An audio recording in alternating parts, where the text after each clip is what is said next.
머크사의 먹는 코로나 치료제가 중증과 사망률을 절반으로 감소시킨다는 연구 결과가 나오면서 긴급 사용 승인 요청을 앞두고 있습니다.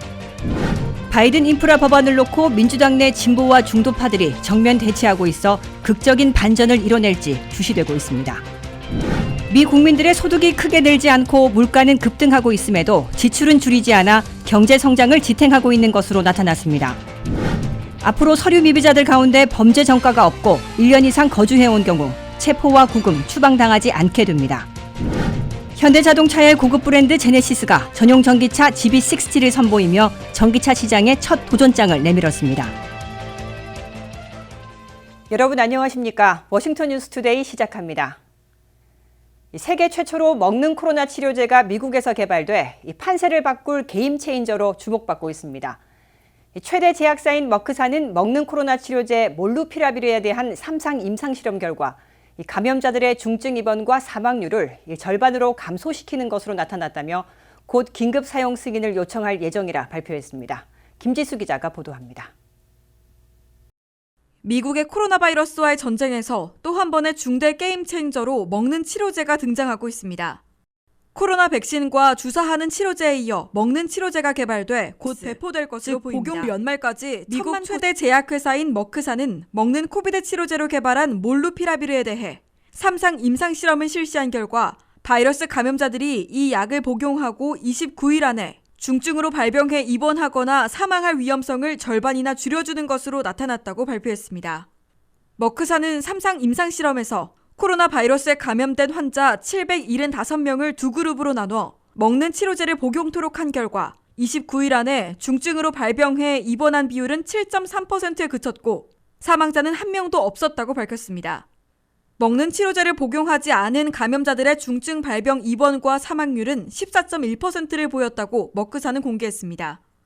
이를 비교하면 먹는 코로나 치료제를 복용한 감염자들이 약을 먹지 않은 환자들보다 중증 발병과 사망 위험이 절반이나 낮아진 것으로 입증된 것이라고 머크사는 강조했습니다. 부작용을 느껴 복용을 중지한 감염자는 투약자의 1.3%에 그쳐 부작용도 심하지 않은 것으로 평가됐습니다. 특히 이번 임상실험은 미국은 물론 브라질, 과테말라, 일본과 대만, 이태리 등 지구촌 각국의 170곳에서 백신을 맞지 않고 있다가 감염된 사람들을 대상으로 실시돼 각국에 적용될 수 있을 것으로 나타났습니다. 더욱이 델타를 비롯한 각종 변이 바이러스, 기저질환자와 고령자 등에게도 비슷한 치료 효과를 볼 것으로 임상실험 결과 확인됐다고 머크사는 밝혔습니다. 머크사는 FDA에 관련 자료를 제출하고 긴급 사용 승인을 요청해 승인받는 대로 미 전역은 물론 지구촌에 배포할 예정입니다. 머크사의 먹는 코로나 치료제가 FDA 승인을 받을 경우 미국은 물론 지구촌에서 최초의 먹는 치료제가 개발되는 겁니다. 현재까지는 주사하는 치료제로 렘데시비르가 쓰이고 있습니다. 머크사는 이미 먹는 코로나 치료제를 생산하기 시작했으며 올 연말까지 1,000만 코스, 즉 복용분을 생산 공급하고 그중에 미국에는 170만 코스 복용분을 제공키로 이미 미국 정부와 합의해 놓고 있습니다. WKTV 뉴스 김지수입니다. 바이든 인프라 법안을 놓고 민주당 내 진보와 중도파들이 한치도 물러서지 않고 정면 대치하고 있어 최고 지도부의 막바지 시도에서 극적 반전을 이뤄낼지 주시되고 있습니다. 조 바이든 대통령까지 직접 나선 가운데 사회정책 법안의 총 규모를 놓고 3조 5천억 달러를 고수하고 있는 진보파들과 1조 5천억 달러로 2조 달러나 깎으려는 중도파들이 2조 5천억 달러에서 타협점을 찾을지 막다른 코너에서 맞서고 있습니다. 한면택 기자입니다. 워싱턴 정치권이 민주공화 양당 간 정면 대립이 아니라 민주당 내 진보파와 중도파 간의 정면 대치로 한 발자국도 나가지 못하고 있습니다. 민주당 내 중도파들은 3조 5천억 달러로 잡아온 기후변화 사회정책 법안의 총 규모를 1조 5천억 달러로 무려 2조 달러나 깎으려 시도하고 나서 진보파들을 경악시키고 있습니다. 중도파들을 대표하는 조 맨신 상원의원은 1조 5천억 달러를 넘는 사회정책 법안에는 지지하지 않을 것이라고 못 받고 있습니다.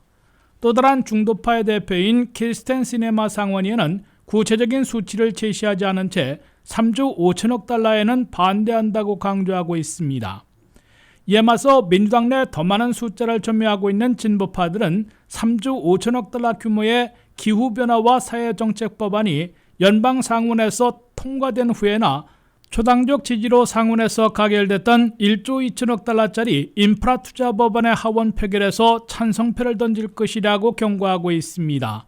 이 같은 정면 대치로 상원에서 69대 30이라는 압도적 초당적 지지로 가결됐던 인프라 투자 법안은 연방 하원에서 최종 표결이 계속 지연되고 있습니다.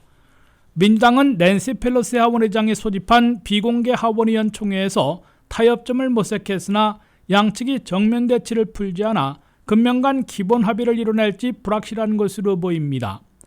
결국 조 바이든 대통령이 부랴부랴 연방의사당까지 달려가 민주당 의원들에게 타협점을 조속히 찾아 두 가지 인프라 법안들을 가결해 줄 것을 압박하고 호소했으나 효과를 거둘지는 불투명해 보입니다.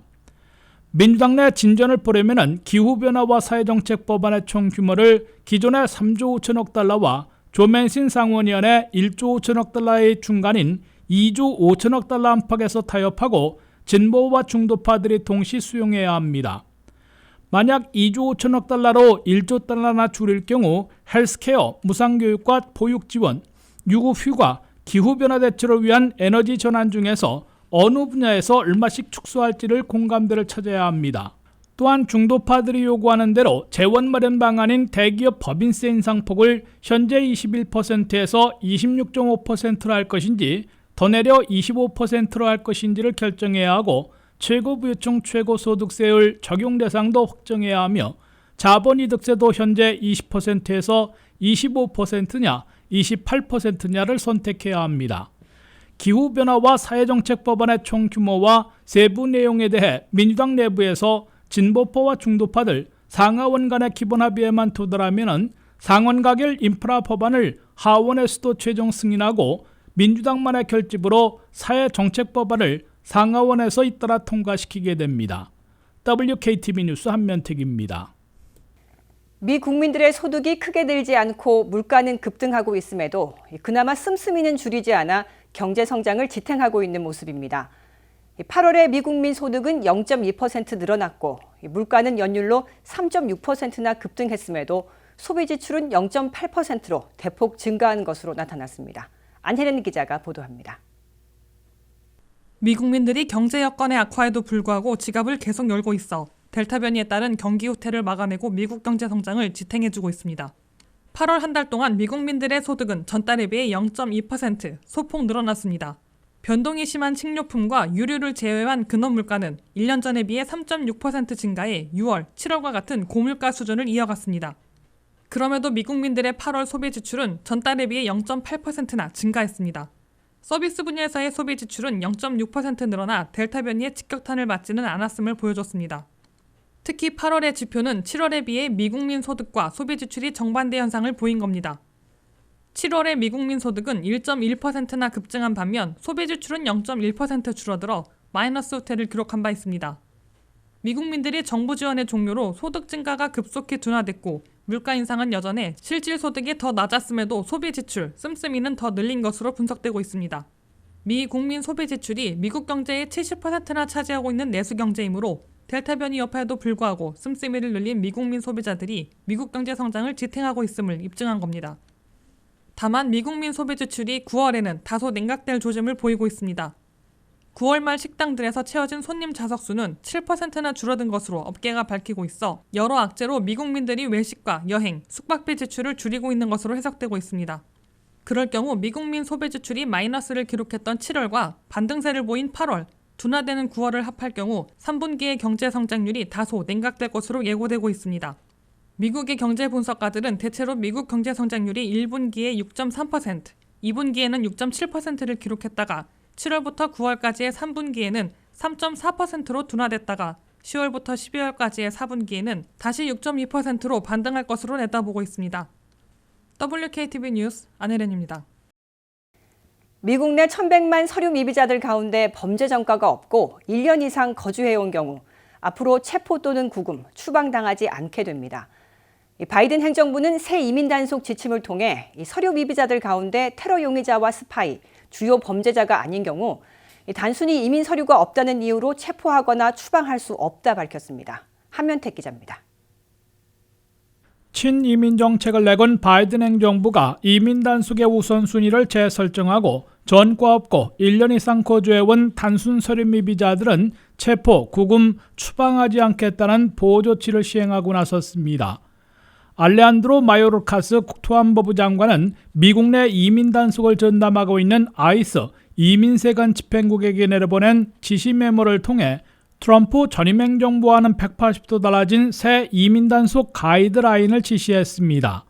바이든 행정부의 새 이민 단속 가이드라인에 따르면 첫째, 단순 서류 미비자들은 앞으로 이민 단속에서 체포, 구금, 추방당하지 않게 됩니다.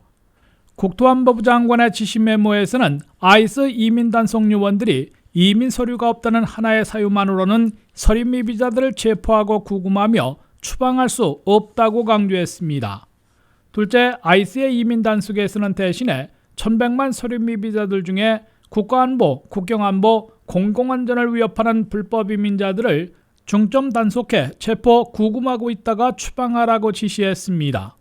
안보 위협자들은 테러 용의자, 스파이 혐의자 등이며 공공안전 위협자들은 주요 범죄를 저지른 이민자들로 꼽히고 있습니다. 1년 이상의 실형을 받는 중범죄자들은 물론 성범죄, 가정폭력 등 주요 범죄로 처벌받으면 우선 이민 단속 대상에 포함됩니다. 셋째, 2020년 11월 1일 이후에 미국에 들어온 서류 미비자들은 보호 조치를 받지 못하고 이민 단속에서 체포되면 신속 추방됩니다. 이는 역으로 1년 이상 미국서 거주해온 서류 미비자들은 주요 범죄에 연루되지 않는 한 이민 서류가 없다는 이유 하나만으로는 이민 단속에서 체포되거나 구금됐다가 추방당하는 일은 없을 것임을 예고해주고 있습니다. 바이든 행정부의 새 이민 단속과 추방 가이드라인은 트럼프 전임 행정부와는 정반대인 것으로 평가되고 있습니다. 반이민 정책을 내걸었던 트럼프 전임 행정부에서는 불법 이민자들은 누구나 이민 단속에서 걸리면 체포되고 구금돼 있다가 반드시 추방토록 시행한 바 있습니다. 바이든 행정부의 이민 정책은 행정부 차원에서 서류 미비자들을 최대한 보호해주는 조치부터 취한 후에 이들에게 합법 신분과 영주권, 시민권까지 허용하는 합법 신분화를 입법으로 성사시키려 시도하고 있습니다. WKTV 뉴스 한면택입니다. 현대자동차의 고급 브랜드 제네시스가 전용 전기차 GV60를 선보이며 전기차 시장에 첫 시동을 걸었습니다. GV60는 한 번 충전으로 450km 이상 주행이 가능하고 밤에도 얼굴 인식이 가능한 특수 카메라와 지문 인식으로 키 없이 시동을 걸 수도 있습니다. 얼핏 들으면 미래에서 온 자동차 같은 느낌인데요. 세계 전기차의 각축전이 벌어질 것으로 예상되는 미국에서 성공적인 첫 발을 내딛게 될지 주목되고 있습니다. 현대자동차 제네시스가 한 번 충전으로 451km를 가는 첫 전기차 GV60를 내놔 고급 전기차 시장에 도전장을 내밀었습니다. 2025년부터 모든 신차를 전기차나 수소연료 전기차로만 출시하겠다 밝힌 제네시스가 첫 걸음을 내디딘 셈입니다. 온라인을 통해 처음 공개된 GV60는 제네시스를 대표하는 첫 전용 전기차 모델이자 가장 역동적인 디자인을 보여주는 차량이라며 강력한 주행 성능과 운전자와 교감하고 다양한 기능을 통해 고급 전기차의 새로운 기준을 제시할 거라 밝혔습니다. GV60에 적용된 신기술은 미래 자동차를 연상시킵니다. 자동차 키 없이 문을 열어 운전할 수 있는 기능이 적용됐고 내부에 부착한 카메라의 얼굴을 인식하고 지문을 인증하면 시동을 걸 수 있습니다. 얼굴 인식에 사용되는 카메라는 밤이나 흐린 날씨, 모자를 쓰고 있을 때도 운전자 얼굴을 정확히 인지하는 딥러닝 기반의 영상 인식 기술을 적용했습니다. 내비게이션뿐만 아니라 에어백, 브레이크 등 주요 전자 제어 장치의 프로그램을 서비스 센터 방문 없이 무선으로 업데이트할 수 있는 기능도 처음으로 선보입니다. 배터리 온도를 최적으로 관리해주는 배터리 컨디셔닝 기능도 처음 선보였습니다. 배터리 온도가 낮을 때 출력 성능 확보를 위해 예열하고 고객이 급속 충전소를 검색하면 충전소 도착 전 필요에 따라 배터리 온도를 최적화해 저온 환경에서 충전 시간을 단축하는 기능입니다. 제네시스 GV60의 출시 시기는 아직 알려진 바 없으나 2022년 초가 될 거라는 의견이 많습니다. 미국 현지 가격은 대략 5만 달러부터 시작할 것으로 예상됩니다. 미국 정부의 친환경 정책으로 미국의 전기차 시장에 전쟁이 예고된 가운데 제네시스 GB60가 독보적인 존재감을 드러낼 수 있을지 주목되고 있습니다.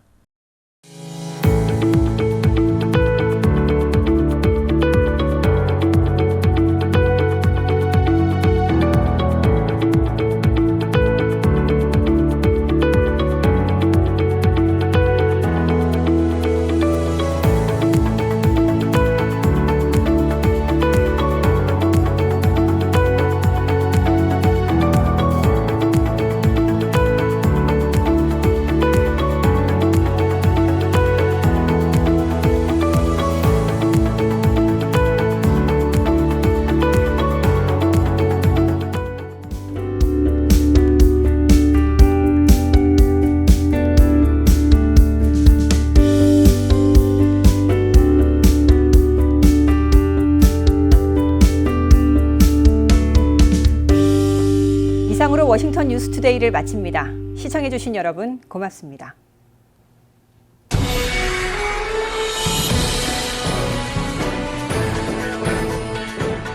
I was raised to believe in the value of hard work and taught that when you worked hard, you should be paid fairly. As governor, I'm proud I worked with Democrats and Republicans to bring 200,000 good-paying jobs to Virginia. And we have to do more to make sure everyone is treated with dignity and respect. That means passing paid sick leave and a $15 minimum wage. And it means investing in education and job training to make sure we're prepared for the jobs of the future. We can get this done, and as governor, I will.